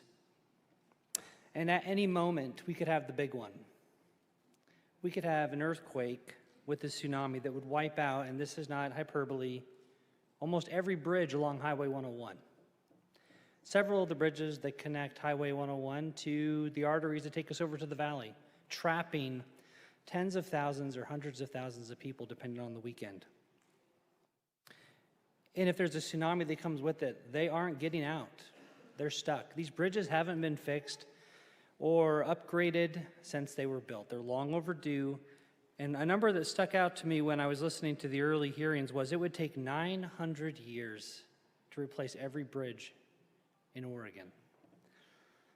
Now, some bridges are more important than others, but they're all important. They all get us where we're going. And this bill doesn't do enough. And so I'm hoping that we come back in the future to address the fact that at the current budget levels, while we may be plugging a maintenance hole and providing some new revenue, we still have lots of capital projects that need help. And what this does is stabilize the system so we can continue to chip away at some of those problems while keeping the maintenance up and running, especially with the winter coming. And I would like to just say I did meet with my ODOT employees in Astoria a week ago on Thursday, up to which point I had no idea who they were. I knew they existed, but I had never seen their faces. And I sat with them for the better part of an hour and listened to their stories, and I asked them questions. And I said, you know, people on Facebook say they see 3 of you standing around a pothole and not doing anything. So how do you want me to answer their questions when they say that, when they say that? And they say, remind them that at 5 a.m. every morning, we're up on top of the Astoria-Megler Bridge cleaning off 30 currents that have died, so they're not on their way on their commute. Remind them that when that elk got hit last night that's spewing all over 101, that we're out there cleaning that up for them too, and they just don't see it. Remind them that we get up late at night in the middle of a rock slide or a thunderstorm, and we're out there while they're in their bed sleeping. They're out there cleaning and clearing the road so when we wake up, we can get to work. And so to them, I want to say thank you, and I didn't say it earlier in my speech, how much we depend on you to make possible what we take for granted every day, in a lot of the ways that my kids take for granted all that my wife does for them all day long. We don't ever get to say thank you because we don't see who they are and we don't know who they are, but they're our neighbors, and they sacrifice, and in a very real way, are first responders. And so as I sat here thinking about this bill, I've received a lot of phone calls, sometimes at 10 o'clock at night, from people I have never met in my life, asking me to vote no and threatening me that I will lose my job if I dare vote yes. And to them I say, I think my job's worth the handful of jobs it's going to save up in Astoria, if it comes down to that, or the hundreds more that it will save across the state, and to getting people where they need to go. So, message received, but I think the reward for doing the right thing here is worth the potential costs. Thank you. Thank you, Representative. Is there further discussion? Representative Drazen. Thank you, Madam Speaker. To the bill. To the bill. Colleagues, I rise today in opposition to House Bill 3991. Of the more than 4,600 pieces of testimony on LC2 and House Bill 3991 combined, 94% of Oregonians oppose the governor's $5.8 billion tax package. 94%. And as we are here today, the voices of those Oregonians have to continue to be in this room. This is from a woman named Karen. I am a born and raised Oregonian. I have a family history that dates back to the 1800s, and I live here. I've always felt there's no other state better than Oregon to live, work, and raise a family. But with this outlandish tax proposal, it will make residing here so much more difficult for my husband, who's a Vietnam veteran with our limited fixed income. We live within our means. Ms. Kotek needs to balance a budget within Oregonians' means. People are leaving this state. Businesses are closing and leaving as well. Please make Oregon livable and affordable again for those of us that choose to stay. We have one from Katie. Katie says, my family and I are recovering financially from when my husband had cancer in 2021. Our life savings were wiped out. We are now living by the skin of our teeth. He is now in remission and able to go to work, but was laid off earlier this year, which put us right back into struggling with money. It's difficult to find work here in Oregon, and he only just recently was able to get hired onto another job. That unfortunately doesn't pay enough to cover our rent and bills. And I'm the driver in our household, and every day I drive him to and from work. Public transportation, that's not an option for us. There's one bus lane where he works. It doesn't go near his job. He already can barely afford to keep putting gas in the car so that I can continue to take him to work. This is all we have going for us right now, and an increase in gas costs will be devastating for us, for our children. There is no one here to help us. There is no one that hears us. There is no one that cares about us. I could go on. I could go on and on. Are the voices of Oregonians who are asking for this body to hear them today. I'm disappointed that there were common sense alternatives that were proposed that would have avoided these new taxes, but they were voted down. I believe that it is our responsibility to balance government's needs with the concerns of the people in this state. And in that today, I fear we have failed. But today we have one more opportunity to listen to these Oregonians. We continue to offer options to find the funding from somewhere other than their pocketbooks, to keep 500 ODOT employees in their jobs, and to keep Oregonians safe in wildfire season and during winter storms, upcoming winter storms. Today we get to choose. We can work across the aisle and pursue a measured approach to the transportation needs of the state without forcing the largest transportation tax in Oregon's history. Or we can choose to make Oregon less affordable, cripple more businesses, force more people to leave our beautiful state. I want to be clear, this bill will not end traffic accidents. It does not wave a magic wand and turn ODOT around. It will not solve bottlenecks and congestion. It will not achieve equity. A payroll tax has nothing to do with wildfire season.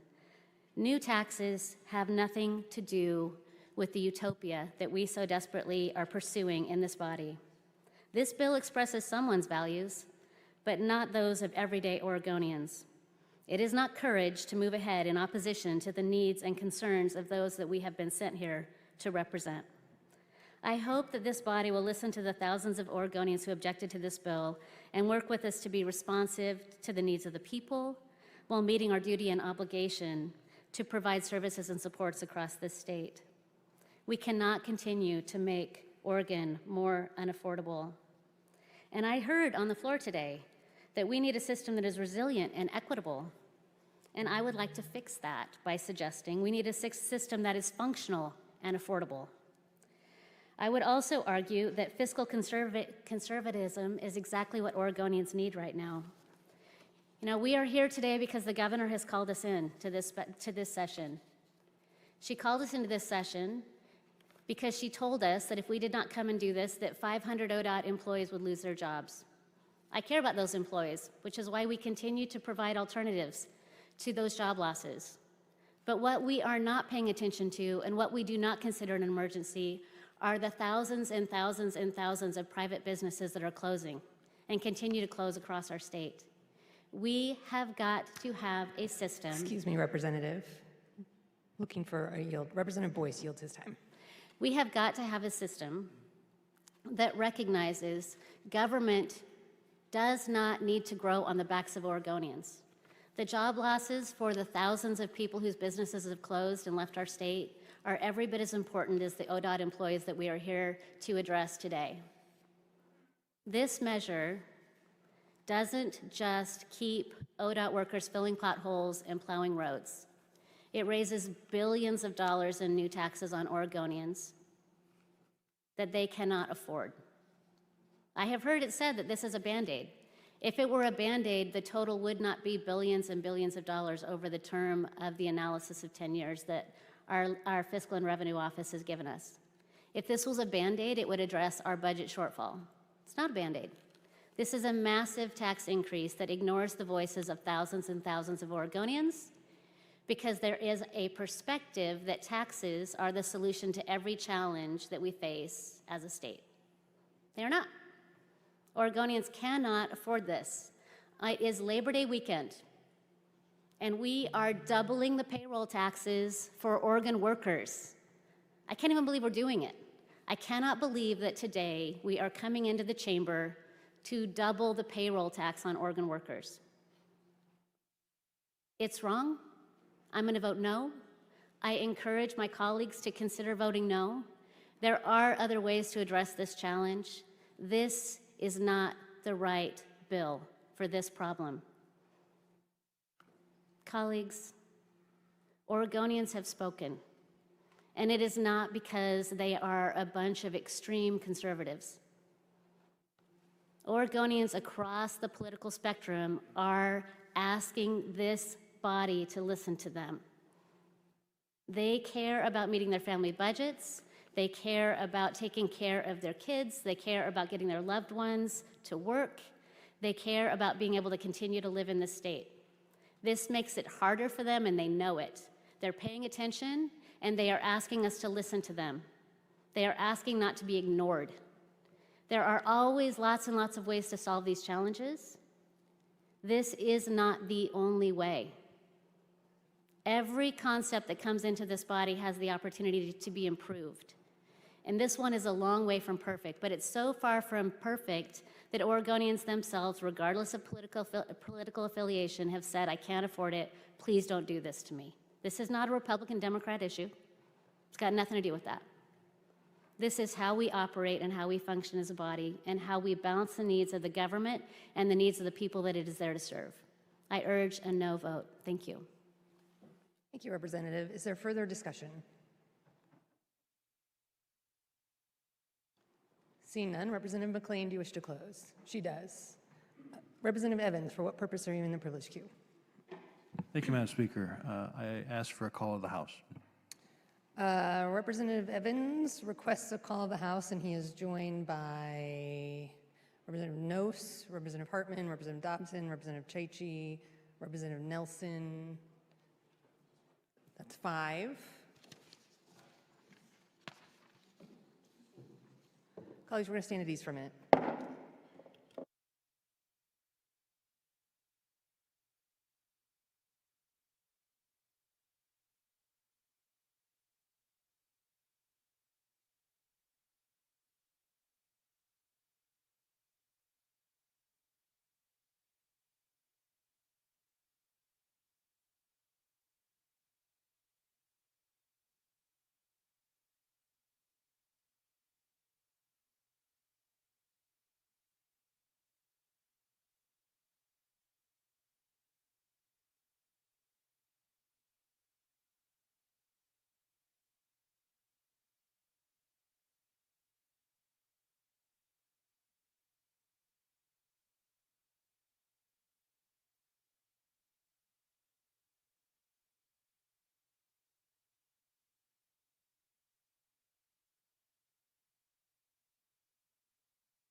Colleagues, thanks for your patience. I'm going to call us back to order.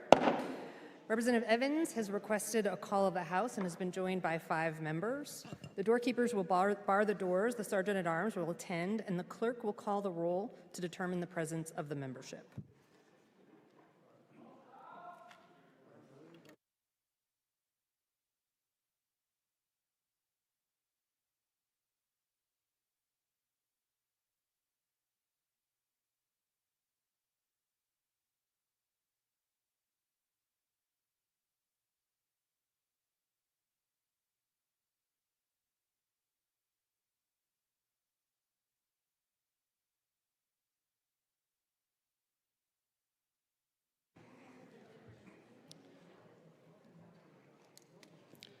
Yunker.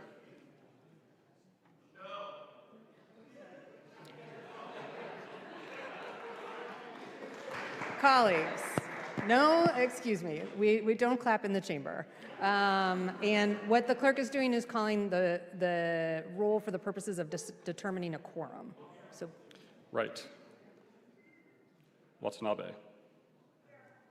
Walters. Wallen.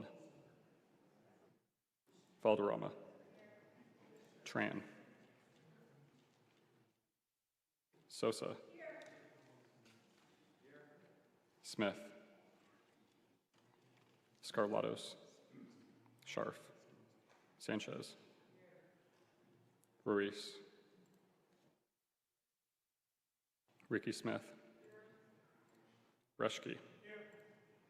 Pham. Owens.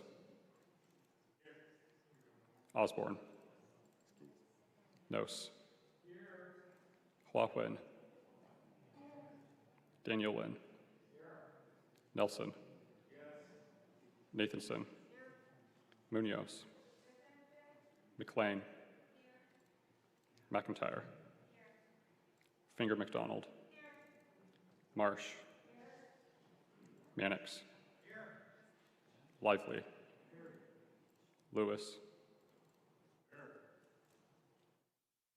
Emerson Levy. Bobby Levy. Krupp. Chavity. Isidore. Hudson. Helm. Helfrich. Hartman. Harbeck. Graber. Gomberg. Gamba. Fragola. Evans. Elmer. Edwards. Drazen. Dobson. Deal. Chodson. Chaichi. Kate. Brees Iverson. Bowman. Bossart Davis. Boyce. Anderson. Tran.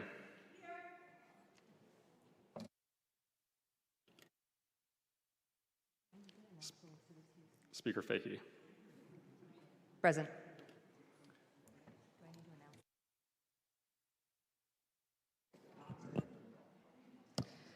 Excused, Elmer, Scarlatos, Wallen, Bobby Levy, Harbeck, Osborne, Bossart Davis, Kate, Wright, Helfrich, Scharf, and Greg Smith. All members who are subject to the call are present. Colleagues, when right before the call was requested, we were moving to the close, so I'm going to recognize Representative McLean. Thank you, Madam Speaker, and thank you, colleagues, for the rich and very thoughtful debate today. As we are looking at this bill and as I am making this close, I want to tell you that I've worked on some of these issues for probably close to 30 years. And I also want to say that I have worked for ODOT as far as worked with them as an elected official and as a citizen for over 30 years. And there are many people at ODOT that work hard, work diligently, work well, and create great work. And I think it's important today because, quite frankly, 85% to 90% of what we heard around the state when we went to 13 different stops, tours, and roundtables was that they are a team, both our cities, our counties, and our ODOT workers are a team, working hard and working together.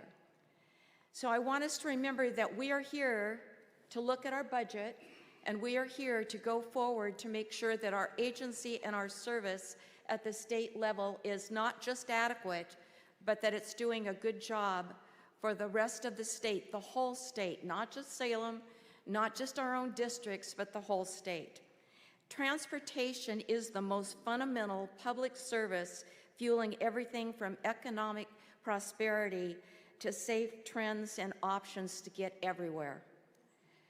It's important that all communities across the state depend on a good state system that works with their counties and cities, their partners. And as people often say, they don't care who owns the bridge or who owns the road or really and truly where that particular piece of infrastructure is, they just want it to be safe and resilient. So we need to go forward. And costing, we keep talking about the cost of things and the cost to people. We are trying to make sure that the future is not more cost, but is efficient cost for what they've asked for in the way of services, whether it's public transit or whether it's fixing the potholes and putting the stripes and putting the edges on the roads so that we can see it during the fog. We need meaningful reinvestment to fix the roads and bridges as we go forward. This bill is that first step. I want to make sure also that it's very clear that we still have time for more dialogue. We still have more time to talk about even more effective ways to have efficiency in our agency, and even more effective ways to work with our partners, and even more effective ways to actually look at large capital projects and figure out how to get them there on budget and on time. And this bill does that. But please remember, we are responsible. We are responsible to make sure that we have given the Oregonians the services that they need, deserve, and must have this winter. I also want to make one other thing clear. We have a lot of people who have contacted all of us through emails, phone calls, many places where we've been asked to speak for groups, organizations, and there are many letters that we have, some of them were talked about today, that represent thousands of people. Excuse me, Representative. Representative Reschke, for what purpose are you in the privilege queue? Thank you, Madam Speaker. I'd like to move to recess. Thank you. Colleagues, let's stand at ease for just a moment.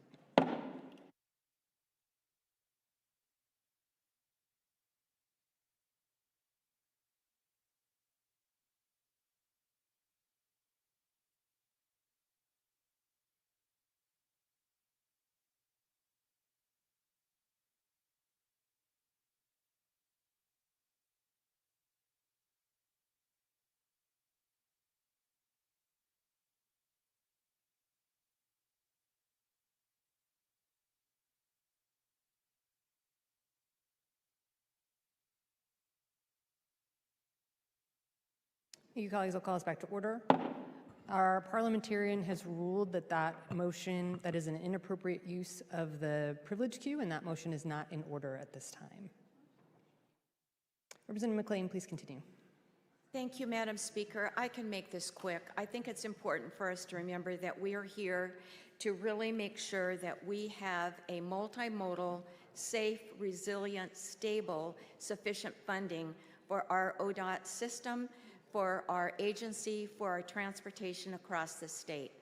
And this bill will help us get through that second step of going forward after the session.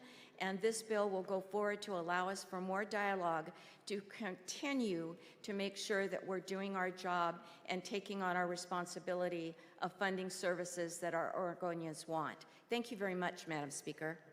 Thank you, Representative. Those of the opinion that the House should pass House Bill 3991 will say aye. Those opposed, no. The clerk will call the roll. Anderson. Aye. Boyce. No. Bossart Davis. Bowman. Brees Iverson. Kate. Chaichi. Choatson. Deal. Dobson. Drazen. Edwards. Elmer. Evans. Fragola.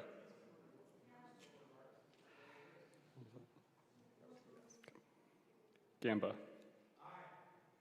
Gomberg. Graber. Harbeck. Hartman. Helfrich. Helm. Hudson. Isidore. Javity. Crop. Bobby Levy. Emerson Levy. Lewis. Lively. Munix. Marsh. Finger McDonald. McIntyre. McLean. Munoz. Nathanson. Nelson. Daniel Wynn. Hua Nguyen. Nose. Osborne. Owens. Pham. Rushke. Ricky Smith. Ruiz. Sanchez. Scharf. Scarlatos. Smith. Sosa. Tran. Valderrama. Wallen. Walters. Watanabe. Wright. Yunker. Speaker Fahey. Aye. Excused: Elmer, Scarlatos, Wallen, Bobby Levy, Harbeck, Osborne, Bossart Davis, Kate, Wright, Helfrich, Scharf, Greg Smith. House Bill 3991A, having received the constitutional majority, is declared passed. Final readings, memorials, and resolutions. The clerk will read the resolution. House Concurrent Resolution 51. Be it resolved by the Legislative Assembly of the State of Oregon that the 2025 special session of the Senate and House of Representatives of the 83rd Legislative Assembly is adjourned sine die. Question now arises on final consideration and adoption of HCR 31. Representative Bowman. Thank you, Madam Speaker. I will be brief and just thank my colleagues on both sides of the aisle for being here for this special session and doing the work of the people of this state. We did not all agree on the outcome, but we all showed up, and I appreciate the people who are here today. And with that, I urge and I vote. Thank you, Representative. Is there further discussion? Seeing none, Representative Bowman, do you wish to close? He does not. Those of the opinion that HCR 51 should be adopted will say aye. Those opposed, no. The clerk will call the roll. Yunker.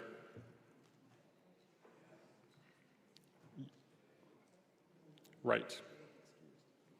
Watanabe. Walters. Wallen. Valderrama. Tran. Sosa. Smith. Scarlatos. Scharf. Sanchez. Ruiz. Ricky Smith. Rushke. Pham. Owens. Osborne. Nose. Hua Nguyen. Daniel Wynn. Nelson. Nathanson. Munoz. McLean. McIntyre.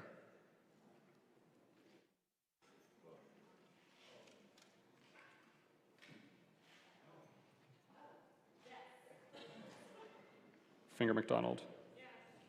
Marsh. Munix.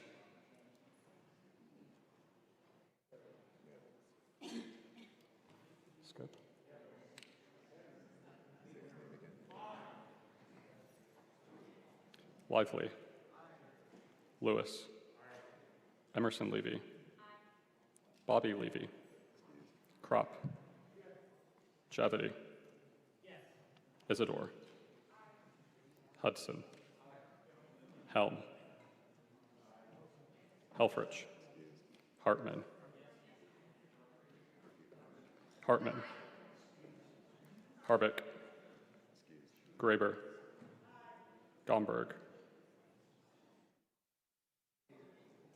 Gomberg. Gamba. Fragola. Evans. Elmer. Edwards.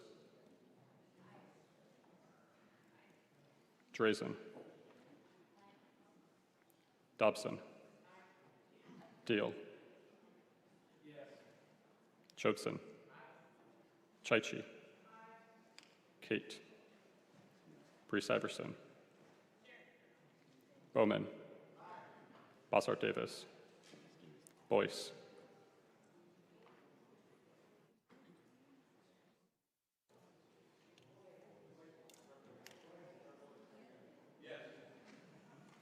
Anderson.